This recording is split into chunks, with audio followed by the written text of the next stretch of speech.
नमस्कार दोस्तों, आप देखना शुरू कर चुके हैं अवेयरनेस विद आयुष।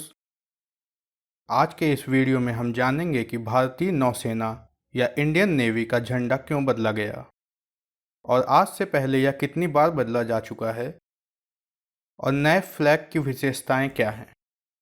तो आइए शुरू करते हैं। जैसा कि आप अपने सामने देख रहे हैं, भारतीय नौसेना का यह अभी तक का झंडा था। इस झंडे को देखकर आपको भी यह एहसास होता होगा कि इसमें कुछ अटपटा सा है। आप अभी तक के भारतीय नौसेना के झंडे को देखेंगे तो आपको इसे देखकर कुछ कुछ इंग्लैंड के झंडे का आभास जरूर होगा।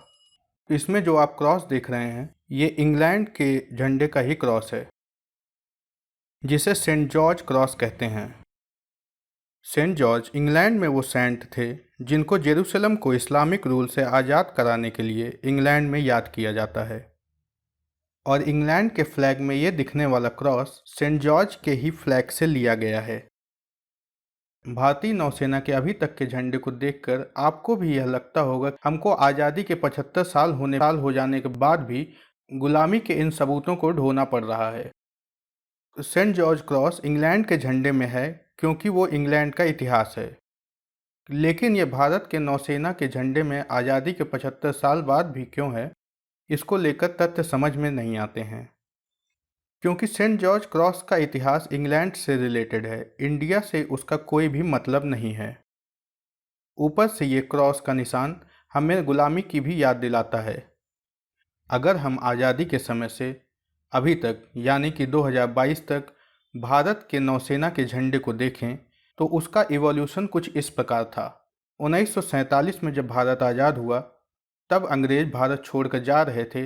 उस समय भारत की नौसेना का झंडा कुछ इस प्रकार था, जिसमें बीच में क्रॉस था और लेफ्ट हैंड साइड के ऊपर के कॉर्नर में यूनियन जैक बना हुआ था, जिसको यूनियन फ्लैग भी कहते हैं, जो कि यूनाइटेड ब्रिटेन का झंडा है।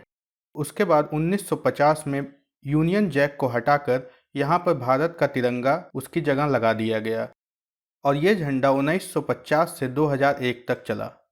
2001 में भारत के उस समय के प्रधानमंत्री अटल बिहारी वाजपेयी जी ने भारतीय नौसेना के झंडे से इस सेंट जॉर्ज क्रॉस को हटाकर भारत की नौसेना को यह नया झंडा दिया, जिसमें कि यूनियन फ्लैग की जगह भारत का अशोक स्तंभ तथा उसके नीचे एंकर, जिसको कि लंगर कहते हैं, वो लगा हुआ था। ये झंडा 2001 से 2004 तक चला।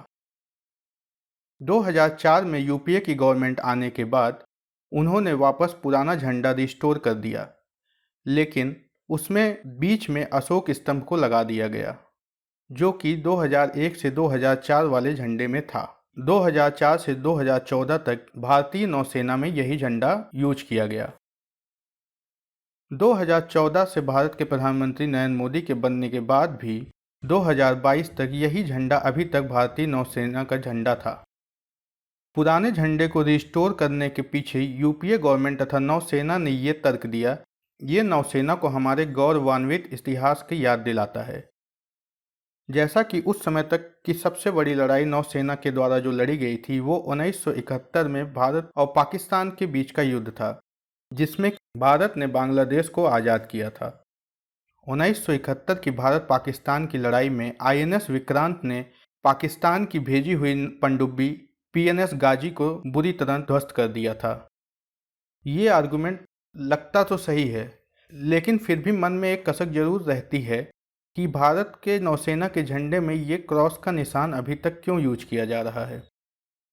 ये फोटो तो सभी को याद ही होगी, जिसमें भारत ने पाकिस्तान से बांग्लादेश को आज़ाद कराया था। इस साल की 15 अगस्त की स्पीच में भी प्रधानमंत्री नरेंद्र मोदी जी ने यह प्रण लिया था कि गुलामी की सारी निशानियों को हमें मिलकर ख़त्म करना होगा, और नौसेना के झंडे से सेंट जॉर्ज क्रॉस को हटाना उसी दिशा में एक कदम है।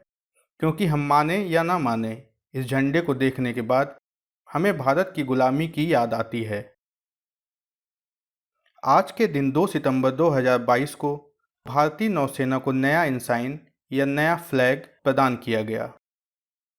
इस झंडे में आप देखेंगे कि इसमें से सेंट जॉर्ज क्रॉस को हटाया जा चुका है और लोगों में आपको बाएं तरफ भारत का झंडा नजर आएगा तथा नीचे की दाहिने तरफ आपको एक एम्बलम नजर आएगा। इस एम्बलम में आप देखेंगे कि यह ऑक्टागोनल शेप का है यानी कि इस एम्बलम में 8 कोण हैं तथा इसके बीच में अशोक स्तंभ है और इसके नीचे एंकर बना हुआ है तथा नीचे में भारतीय नौसेना का मोटो सम नो वरुणः लिखा हुआ है, जिसका मतलब होता है कि वरुण, जिनको हिंदू माइथोलॉजी में समुद्र का देवता कहते हैं, उनका आशीर्वाद लिया जा रहा है। इस एम्बलम में आउटर शेप जो है वो 8 दिशाओं को दर्शाता है। यह आउटर शेप शिवाजी महाराज के समय में उनके राज्य में चलने वाले राज मुद्रा से प्रेरित है। उन्होंने विदेशी लुटेरों से अपने राज्य को बचाने के लिए नौसेना का गठन किया था, जिसमें लगभग 550 जहाजें थीं। हालांकि ये जहाजें विदेशी आक्रांताओं के जहाज़ों के बराबर नहीं थी, फिर भी उनके राज्य के तट की रक्षा करने के लिए ये पर्याप्त थी। आपको भारतीय नौसेना का यह नया झंडा कैसा लगा, कमेंट में ज़रूर बताइएगा। अगर आपको वीडियो पसंद आया हो तो वीडियो को लाइक करें, चैनल को सब्सक्राइब करें और अपने दोस्तों के साथ शेयर करें। धन्यवाद।